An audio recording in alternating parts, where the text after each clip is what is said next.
बिस्मिल्लाहिर्रहमानिर्रहीम। अस्सलाम वालेकुम। यूट्यूब चैनल पर तारिक मतीन आपको खुश आमदीद कहता है। ये एक अजीब खबर है। सबसे पहले तो इन्ना लिल्लाहि व इन्ना इलैहि राजिऊन। साबिक़ सेनेटर उस्मान काकड़ साहब जो हैं वो इस दुनिया में नहीं रहे, लेकिन एक अजीब मामला हुआ है। इस तमाम खबर में एक अजीब तरीन मामला हुआ है। उस्मान काकड़ साहब 3 रोज़ पहले 4 रोज़ पहले गिरे, घर में थे, गिरकर जख्मी हुए, उन्हें चोट लगी और उन्हें इलाज के लिए पहले कोयटा में मुंतकिल किया गया एक मरकज़, और फिर उसके बाद उन्हें एयर एम्बुलेंस के ज़रिए बिलावल भुट्टो जरदारी की हिदायत पर मुंतकिल किया गया कराची में वो पहुंचाए गए यहाँ यूनिवर्सिटी रोड पर आगा खान हॉस्पिटल में वो ज़ेरे इलाज रहे चंद घंटों के लिए, और उसके बाद वो इस दुनिया से रुखसत हो गए। इन्ना लिल्लाहि व इन्ना इलैहि राजिऊन। बीबीसी में एक सहाफ़ी हैं खुदाई नूर नासिर साहब से उस्मान काकड़ साहब की जमात के रहनुमाओं ने बात की, और बात करते हुए बीबीसी को बताया कि उस्मान काकड़ साहब जो हैं वो अपने घर में गिरे, उन्हें चोट लगी और वो ज़ख्मी हुए, ब्रेन हैमरेज हुआ, और उस ब्रेन हैमरेज के नतीजे में उस्मान काकड़ साहब जो हैं वो कोमा में चले गए, और उसके बाद उनकी जान बचाने की कोशिशें शुरू हुई, और ये कोशिशें कोयटा से कराची तक पहुंची। कराची में पाकिस्तान के सबसे बड़े निजी अस्पताल आगा खान अस्पताल में वो चंद घंटों ज़ेर इलाज रहे, चंद घंटों के लिए, और उसके बाद जो है उनकी वफात का ऐलान हमारे सामने आया।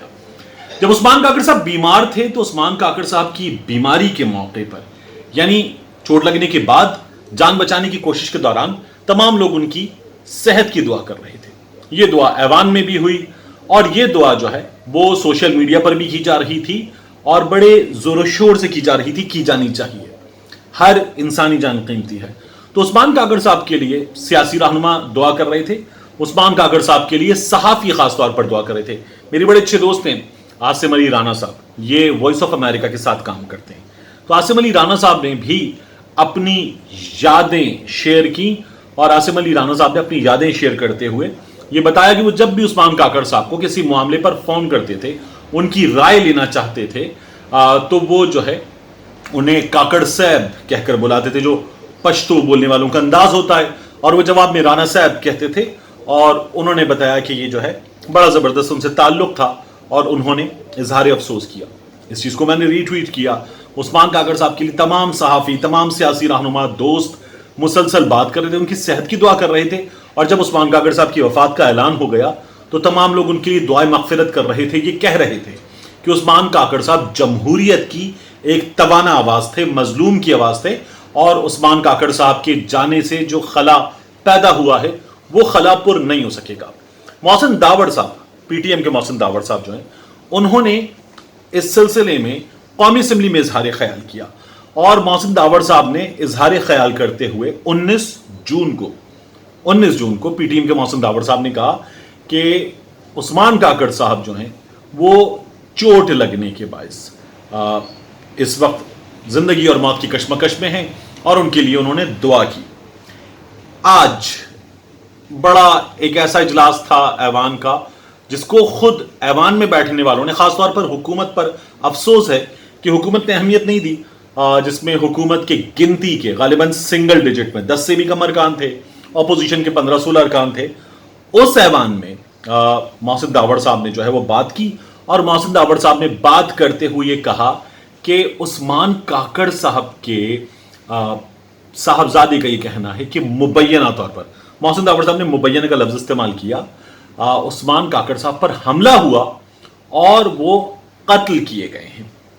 अब उस्मान काकड़ साहब जो हैं वो पश्तूनख्वा मिल्ली अवामी पार्टी के रहनुमा, महमूद खान अजज़ई की पार्टी के रहनुमा, ये एंटी एस्टैब्लिशमेंट अप्रोच पर बात करते रहे हैं। इनके हवाले से फिर सोशल मीडिया पर एक फौरी तौर पर नैरेटिव बुनना शुरू किया गया कि उस्मान काकड़ साहब पर जमहूरियत मुखालिफ कुव्वतों ने, या ढके छुपे लफ्जों में कहा गया कि एस्टैब्लिशमेंट ने, नामालूम अफराद ने, कुछ अफराद ने घर में हमला किया।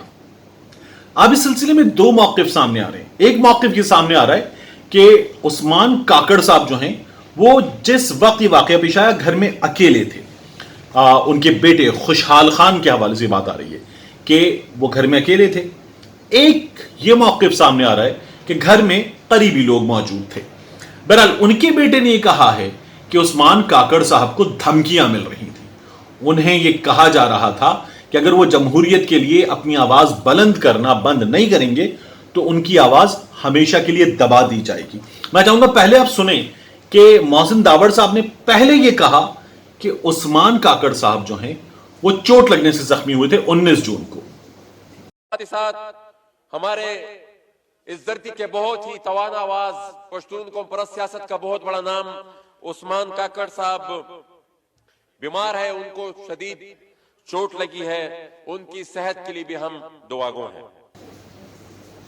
اب آپ سنیے محسن داوڑ صاحب مبینہ کا لفظ استعمال کرتے ہوئے یہ بتا رہے ہیں کہ عثمان کاکڑ صاحب پر حملہ ہوا اور انہیں قتل کیا گیا. چیئرمین صاحب, میں گزارش یہ کر رہا تھا صبح سے کہ ہمارے اس ملک کے بہت ہی بہادر سیاستدان اور پشتون قوم پرست سیاست کا ایک بہت بڑا نام عثمان کاکڑ صاحب جو چند دن پہلے ایک مبینہ حملے میں کوئٹہ میں زخمی ہو گئے تھے اور پہلے کوئٹہ میں پھر چند دن سے وہ کراچی میں زیر علاج تھے. آج صبح ان کی ڈیتھ ہوئی ہے اور ان کی فیملی سے جو میرا رابطہ ہوا ہے ان کے بھائی منان کاکڑ سے اور ان کے بیٹے خوشحال نے جو میڈیا سے بات کی ہے ان کا مطالبہ یہ ہے کہ ان کا مرڈر ہوا ہے اور وہ عثمان کاکڑ صاحب نے سینٹ میں اپنی آخری تقریر میں قسم سے اپنا قتل نامہ لکھ دیا تھا, بیان کر دیا تھا. تو ہم اس پارلیمنٹ کی قومی اسمبلی کی اس فورم سے مطالبہ کرتے ہیں کہ عثمان کاکڑ صاحب کے قتل کی تحقیقات ہو اور آخری تقریر میں جن قوتوں کی طرف انہوں نے اشارہ کیا تھا کہ وہ ان کو خطرہ ہے ان کو بھی زیر تفتیش لایا جائے اور قتل کی تحقیقات.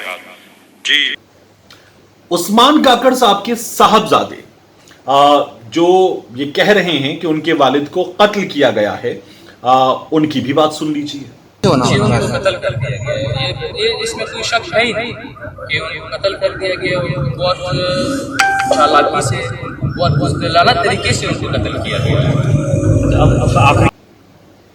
یہ گفتگو آپ نے سنی. اب ایک شخص, ایک سیاستدان, ایک پرومیننٹ سیاستدان گزر گیا. جب وہ زخمی ہوا یا جب وہ زندگی اور موت کی کشمکش میں تھا تو یہ بتایا گیا کہ اسے گرنے سے برین ہیمریج ہوا. برین ہیمریج سے وہ گرا کیونکہ کوئٹہ میں فوری طور پر اس کو ایک نیورو سرجن کے پاس لے کر جایا گیا. اس کے بعد برین ہیمریج سے زخمی ہو جانے کے بعد وہ نیورو سرجن کے پاس گئے, وہاں سے انہیں آغا خان بھیجا گیا اور پھر اس کے بعد جناح اسپتال میں, کراچی کے جناح اسپتال میں ان کا پوسٹ مارٹم ہوا ہے. اور یہ جان لیجئے کہ پوسٹ مارٹم رپورٹ میں یہ پتا چل رہا ہے کہ مرحوم کو مقتول بنا دیا گیا ہے. اس لیے پہلے یہ جان لیجئے کہ جناح اسپتال کی پوسٹ مارٹم رپورٹ یہ بتا رہی ہے کہ مرحوم کے جسم پر کہیں تشدد کا کوئی نشان نہیں ہے. پوسٹ مارٹم رپورٹ کے مطابق ان کی موت ایک طبعی موت قرار دی گئی ہے. اسے حملہ, اسے قتل نہیں قرار دیا گیا ہے, یہ پوسٹ مارٹم رپورٹ کہتی ہے. اب آپ جو اینٹی اسٹیبلشمنٹ یا فوج کے خلاف بات کرنے والے ہیں ان کی بات کو مان لیجئے. آپ خدائے نور ناصر کو, بی بی سی کو دی گئی جو اطلاعات ابتدا میں ہیں انہیں مان لیجئے. آپ محسن داوڑ کی پہلے 19 جون کو کی گئی بات کو مان لیجئے, یا دوسری بار محسن داوڑ کے مبینہ لفظ کے ساتھ دیے گئے بیان کو مان لیجئے, عثمان کاکڑ کے بیٹے خوشحال خان کے بیان کو مان لیجئے, یا جناح اسپتال کی جو پوسٹ مارٹم رپورٹ ہے جس میں جسم کا معائنہ کرنے والوں نے بتایا ہے کہ تشدد کا کوئی نشان نہیں ہے, اس رپورٹ کو مان لیجئے. مرضی آپ کی. مجھے اس تمام کیس میں کچھ لوگوں سے جو اس پر کام کر رہے تھے, بات کر رہے تھے, اسے کور کر رہے تھے, بات کرنے کے بعد, معلومات حاصل کرنے کے بعد یہ معلوم ہوا ہے کہ مرحوم کو مقتول بعد میں بنایا گیا ہے. ملتے ہیں انشاءاللہ آپ سے اگلے ویلاگ.